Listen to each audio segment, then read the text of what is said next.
હવે આની અંદર મૂકીશ 2 થી 2.5 કિલો ખાંડની ચાહણી, બરાબર. ખાંડ ડૂબે એટલું પાણી લેવાની છે. 1.5 થી 2 તારની ચાહણી લેવાની છે અડદિયાની. તો જુઓ મિત્રો, હવે ચાહણી આવવાની તૈયારી છે.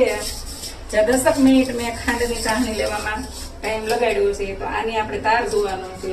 અત્યારે એક જ તાર પડે છે, પણ બાજુની સાઈડમાં એક નાનકડો તાર પડે એટલે 1.5 તાર કહેવાય એને. પણ આની આકરી ચાહણી નથી આવવા દેવાની, બરાબર.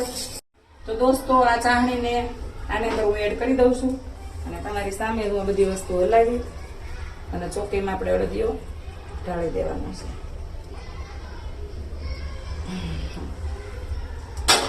હવે આપણે એની અંદર આ ડ્રાયફ્રૂટ, ગુંદર. તો દોસ્તો, આ ચાહણીને આની અંદર હું એડ